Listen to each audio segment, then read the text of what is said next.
America మిత్రుల జతనే భారతదేశం కొత్త గేమ్ ప్లాన్ స్టార్ట్ చేసింది. ఫ్రాన్స్ మళ్ళీ అమెరికా మధ్యంలో ఉండే అంతరాన్ని భారతదేశం అడ్వాంటేజ్గా తీసుకుంటా ఉంది.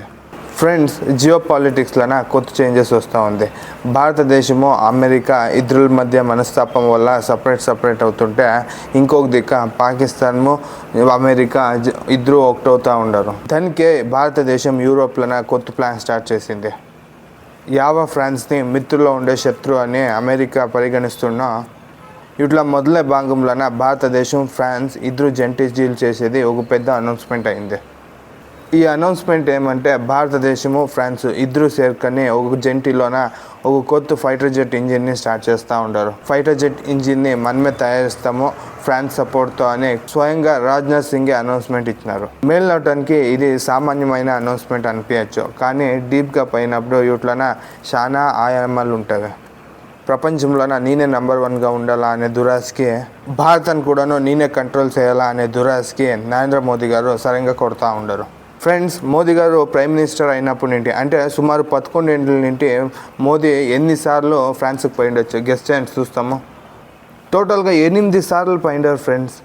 అమెరికా ఏడిస్తే హయ్యెస్ట్ పోయిండేది ఫ్రాన్స్కే. ఎలా ఫ్రెండ్స్, భారతము ఫ్రాన్స్ ఏం సామాన్యమైన ఫ్రెండ్స్ కాదు. జనరల్గా బెస్ట్ ఫ్రెండ్ భారతానికి ఎవరు అంటే రష్యా అంటే చెప్తారు. కానీ ఫ్రాన్స్ కొన్ని విషయాల్లోన రష్యాను కూడాను మీరిచ్చేలా ఫ్రెండ్షిప్ చూపించింది. భారత ఫ్రాన్స్ ఇంజిన్ తంత్రము, భారతం నుండి చాణక్య తంత్రము. ఫ్రెండ్స్, అమెరికా భారతానికి ఇంజిన్ ఇస్తాము అని రౌరవంతే టెక్నాలజీని ఇస్తూ ఉంటారు. చాలా డిలే చేస్తుంటారు. మనము ఆమ్కా అంటూ ఉన్నాం కదా. ఫైటర్ జెట్ ఆడడానికి మెయిన్ ఇంజినే కదా, ఆ ఇంజిన్ ఎవరు ఇస్తుండారు అని జనరల్గా అనుకుంటుంటే, దీని మధ్యనే భారతానికి ఫ్రాన్స్ సహాయం చేస్తుంది, ఇంజిన్ ఇస్తుంది అని రాజ్నాథ్ సింగ్ చెప్తా ఉంటారు. ఫైటర్ జెట్ ఇంజిన్కి సుమారు లెక్కాచారం ఉండే. అమెరికాతో ఉండే జనరల్ ఎలక్ట్రిక్ ఇస్తుందా, బ్రిటిష్ రోల్స్ రాయిస్ ఇస్తుందా, ఫ్రాన్స్ను సాఫ్రా ఇస్తుందా, లేకుంటే రష్యా వాళ్ళు ఇస్తారా, ఇలాగా సుమారు లెక్కాచారాలు ఉండే. కానీ ఫైనల్గా ఫ్రాన్స్ ఓకే అయిపోయింది. ఇక్కడ భారతాన్ని కూడాను ఫ్రాన్సే ఓకే అనిపించింది. దీనికి సంబంధపడినట్లే డిఫెన్స్ మినిస్ట్రీ కూడాను ప్రపోజల్ ఇచ్చినట్లే భారతానికి ఫుల్ టెక్నాలజీ ట్రాన్స్ఫర్ చేసేదానికి ఫ్రాన్స్ ఓకే చెప్పింది.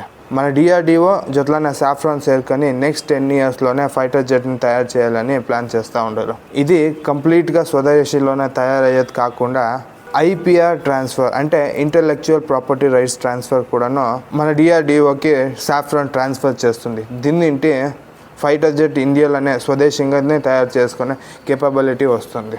అదే కాకుండా ఫ్రాన్స్ ఇండియా చేరుకొని 110 నుండి 120 కిలో టన్ ఉండే ఇప్పుడుండే రఫైల్ కింతనో ఇంకొంచెం పవర్ఫుల్గా ఉండే ఇంజిన్ని తయారు చేయాలని ప్లాన్ చేస్తూ ఉంటారు. అదే కాకుండా తేజస్కి కొత్త అప్గ్రేడ్ వర్షన్ ఇంజిన్ కావాలన్నా కూడాను దీంతోనే అప్గ్రేడ్ చేసేలా ప్లాన్ కూడాను అవుతూ ఉంది. అమెరికాకి పెడుతుంది పెద్ద పెట్టు. అమెరికా వేసిన టారిఫ్ విషయానికి భారతదేశము అమెరికాకి ఇద్దరికి మనస్తాపాలు వచ్చింది. దీన్ని ఫ్యూచర్లో కూడాను అమెరికాని మనము కంప్లీట్గా నమ్మకయ్యలేదు. ఎలాంటే అమెరికాలో ఉండే తగ్గులే ట్రంప్కి తిడతా ఉంటారు.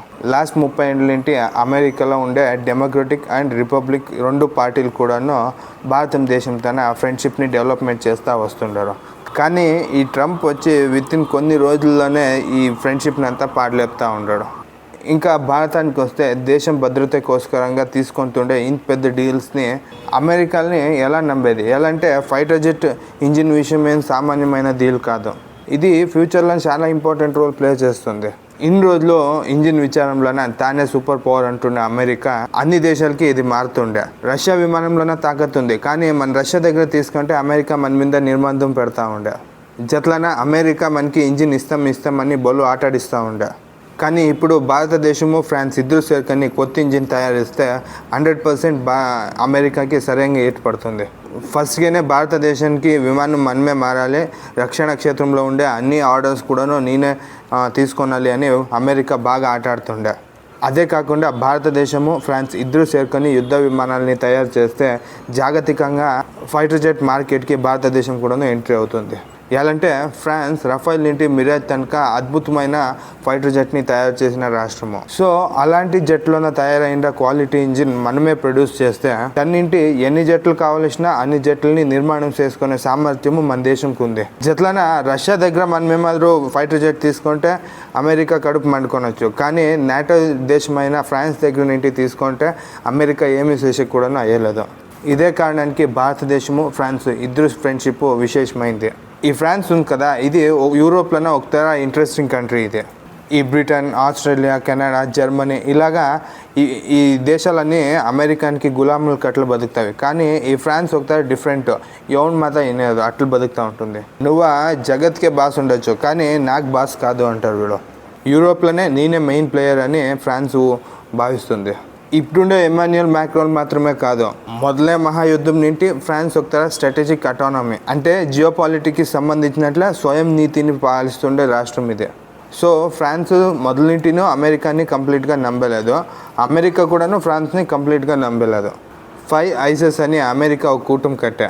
Canada, Australia, Britain, English speaking all countries చేరుకొని ఒక కూటమి చేస్తే అవుట్లను కూడాను ఫ్రాన్స్ ఉండలేదు. అట్లే ఆకస్ అని ఒక డిఫెన్స్ కూటమి కూడాను చేసుకుంటారు కానీ యూట్లను కూడాను ఫ్రాన్స్ ఉండలేదు. అదే కాకుండా ఒక కాలంలోన ఫ్రాన్స్కి అణ్వస్త్రం చేసేదానికి కూడాను అమెరికా ఎడుస్తుండలేదు, దానికి ఆటాడిస్తూ ఉండే. వీళ్ళు ఆడే గేమ్స్ని అర్థం చేసుకొని ఫ్రాన్స్ ఇంకా వీళ్ళందరినీ మీరిచ్చేలా అణ్వస్త్రాలని తయారు చేసుకొని స్టార్ట్ చేశారు. ఒకసారి 1954లోన అప్పుడున్న ఫ్రాన్స్ పియర్ మెండెస్ అమెరికన్ నుండి మిత్రుల దేశంతో సభ ముప్పించుకొని వాపస్ వచ్చేటప్పుడు ఇలాగే చెప్పారు. నిజంగా ఇది ఒక తర గ్యాంగ్స్టర్ మీటింగ్ అట్లుండే. వీళ్ళంతా టేబుల్ మీద గన్స్ పెడతా ఉంది. అలాంటి టైం కూడా మీ దగ్గర మాత్రం గన్ దాకా ఉంటే మీరు బతికేకే అయ్యలేదు. సో దాన్ని ఇంటి ఫ్రాన్స్ అణ్వస్త్రం రాష్ట్రం అవ్వాలి, లేకుంటే మేము వీక్ అయిపోతాము అని దీన్ని ఒకలా ప్రతిష్టాత్మకంగా తీసుకొని అణ్వస్త్రం రాష్ట్రం ఆయా ఫ్రాన్స్. అదైనప్పుడు నెక్స్ట్ 6 ఇయర్స్లోనే ఫ్రాన్స్ ఒక అణ్వస్త్రం రాష్ట్రం అయ్యి తయారయ్యాయి. అదే కాకుండా ఇప్పుడు కూడాను యూరోప్లోనే ప్రభావం చూపించేదానికి అమెరికా మళ్ళీ ఫ్రాన్స్ మధ్య కాంపిటీషన్ ఉంటుంది. మీరు అమెరికా వాళ్ళు ఆడింటి వచ్చి ఈడు ప్రభావం మేము పెట్టేది, మేము ఉన్నాం కదా లోకల్ బిగ్ డాడీ కట్లా అని ఫ్రాన్స్ బిహేవ్ చేస్తుంది. ట్రంప్ కూడాను యూరోప్ నేనే ప్రొటెక్షన్ ఇవ్వాలా, మీరేం డిఫెన్స్కి ₹1 ఖర్చు చేసేయలేదు, అట్లు కూడాను నాటో సైన్యాన్ని పంపించి మిమ్మల్ని ప్రొటెక్ట్ చేయాలంటే ఏడాదికి ఒకసారి బిల్ పంపిస్తాను, ఆ బిల్ పే చేయండి అంటాడు. ఆ టైం కూడా మ్యాక్రాన్ వచ్చి యూరోప్కి ధైర్యం ఇచ్చా, మీకు కావాల్స్తే మా దగ్గర ఉండే రఫైల్స్ మళ్ళీ అణు అస్త్రాలు మిమ్మల్ని ఆల్వేస్ ప్రొటెక్ట్ చేస్తుంది అని స్టేట్మెంట్ ఇచ్చా. ఫ్రాన్స్ ఒక పెద్ద డిఫెన్స్ ఇండస్ట్రీ, వీళ్ళ దగ్గర అన్నీ ఉంటుంది. కానీ అమెరికాలో ఉండే కంపెనీస్ వీళ్ళు చాలా డెవలప్మెంట్ అయ్యేదానికి ఇచ్చలేదు. రఫైల్ జెట్ తిందుకు పడే అని భారత విరుద్ధము అపప్రచారం చేయడానికి అమెరికాకి ఇదే ఉద్దేశం ఉంది. పక్కన ఉండే ఫ్రాన్స్ డిఫెన్స్లోనే ఒక పెద్ద ప్రతిస్పర్ధి, కాంపిటేటరు. సామాన్యంగా ఏం కాదు. ఎలా అంటే అమెరికా కూడాను కొన్ని భాగాలకి ప్రపంచం దగ్గర రిక్వెస్ట్ చేస్తుంది, కానీ ఫ్రాన్స్ అట్లా కాదు. ఫ్రాన్స్ ఎలాంటిది అంటే డిఫెన్స్లోన కంప్లీట్ స్వావలంబనే కావాలంట అని ఎక్స్పెక్ట్ చేసే కంట్రీ ఇది. దానివల్ల ఫ్రాన్స్లోన కంప్లీట్ అంటే ఒక భాగం ఎడుక్కున్నట్ల నెట్ కానీ బోల్ట్ కానీ అన్నీ కూడాను ఫ్రాన్స్లోనే అవ్వాలని ఎక్స్పెక్టేషన్స్ చేసే దేశం ఇది. దానివల్ల వాళ్ళకి కావాల్సిన అన్నీ కూడాను ఫ్రాన్స్లోనే తయారు చేస్తారు. దానివల్ల అమెరికన్కి కడుపు మంట ఫ్రాన్స్ అంటే. ఇలాంటి ఫ్రాన్స్ మొదలుంటినో అంటే రష్యా ఏడుస్తే డిఫెన్స్కి ఫ్రాన్సే మనకి పెద్ద పార్ట్నర్గా పనిచేస్తూ ఉంది. రఫైల్ యుద్ధ విమానాలు కానీ, హ్యామర్ మళ్ళా స్కార్ఫ్ మిసైల్ కానీ, air to air Meteor missile కానీ, మిరాజ్ 2000 ఫైటర్ జెట్లు కానీ ఇవన్నీ కూడాను ఫ్రాన్స్ నుంటినే మనం తీసుకొని వచ్చి యూజ్ చేస్తూ ఉంటుంది. వాళ్ళేమాదో ఇంజిన్ టెక్నాలజీ ఇస్తాము అంటే చెప్తే మన ఫ్రెండ్షిప్ ఇంకా కూడాను స్ట్రాంగ్ అవుతుంది. రష్యాకింతనూ బెస్ట్ ఫ్రెండ్గా తయారవుతుంది ఫ్రాన్స్. అంత ఇంపార్టెంట్ ఈ ఫైటర్ జెట్ ఇంజిన్ టెక్నాలజీ. అంత సులభంగా ఎవరు కూడాను హీరో జట్లన ఎంత పెద్ద సీన్ క్రియేట్ అయ్యిండే. రీసెంట్గా రిపబ్లిక్ డేకి అమెరికన్ పిలిచినప్పుడు అంటే అమెరికాలో ఉండే అధ్యక్షుడు రిపబ్లిక్ డేకి గెస్ట్గా వస్తాడంట. మనం ఆల్రెడీ ఘోషించుకుంటాము, డేట్ ఆల్రెడీ ఎత్తుకు వచ్చింది. సడన్గా అమెరికాలో ఉండే అధ్యక్షుడు నేను రాను అంటే చెప్పినాడు. ఆ టైం కూడా భారతదేశానికి ముఖభంగం అవుతుండే, గెస్టే లేకున్నట్ల రిపబ్లిక్ డే చేయాల్సిండే భారతము. ఆ టైంలోన ఈ అమెరికా అధ్యక్షుడు వచ్చలేదు, దానివల్ల మేము పిలుస్తూ ఉండము అంటే ఇన్విటేషన్ ఇచ్చినా కూడాను లాస్ట్ టైంలోనే మనకి చెప్తుండరు, ఆప్షన్కులో చెప్తుండరు అంటే అనిపించినా కూడాను వీళ్ళేం బేజర్స్ ఎక్కుకున్నట్ల ఫ్రాన్స్ అధ్యక్షుడు మన దేశంకి వచ్చిండే. ఇలాంటి ఇంపార్టెంట్ ఫ్రెండ్షిప్ ఉంది భారతదేశం మళ్ళీ ఫ్రాన్స్ దగ్గర. వేగంగా డెవలప్మెంట్ అవుతుండే భారత ఆల్రెడీ సూపర్ పవర్గా ఉండే ఫ్రాన్స్, ఇవి రెండు జతసేరుతుండేది. అవుట్లన అమెరికా చెప్పేలా నేను ఒక పెద్ద బిగ్ డాడీ అనే థియరీని ఒప్పుకున్నట్ల మేము ఇండిపెండెంట్ సార్వభౌత్వం ఉండే కంట్రీస్ కూడా అనే మైండ్ సెట్ ఉండే రెండు కంట్రీలు ఒకటవుతుండేది. గ్లోబల్లీ జియోపాలిటికల్గా నేను ఒకటే సూపర్ పవర్ అనే మైండ్ సెట్కి సరైనగా కొడుతుంది. ఇప్పుడుండే కరెంట్ సిచ్యువేషన్ అన్న దేశాలు మల్టీ అలైన్మెంట్, నేను ఒక్కడే పెద్దోడు నా మానే పెద్దది అంటే అయ్యలేదు. ఒక మాన్ కింద ఒకటి మాను పెద్దది ఉండే ఉంటుంది. సో డెవలప్మెంట్ అవ్వాలి అని అన్ని దేశాలు కూడాను పడుతుంది. మొదలేమో బైపోలర్ వరల్డ్ ఉండే, ఒక దిక్కేమో యునైటెడ్ స్టేట్ అవుతే, ఇంకొక దిక్కే సోవియత్ యూనియన్ ఉండే.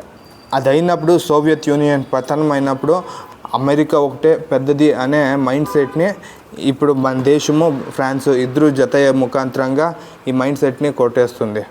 ఇది ఫ్రాన్స్ భారతానికి ఇస్తుండే జెట్ ఇంజిన్ కంప్లీట్ డీటెయిల్స్ వారిది ఇది. ఐ హోప్ ఈ వీడియో మీకు నచ్చినట్లయితే షేర్ సబ్స్క్రైబ్ చేస్తారనుకుంటున్నా. ఫైనల్గా నా పేరు శ్యామ్, దేశం కోసం యూట్యూబ్ ఛానల్కి స్వాగతం. నన్ను ప్రేరేపించిన సిబిఆర్ ప్రసాద్ గారికి ధన్యవాదాలు.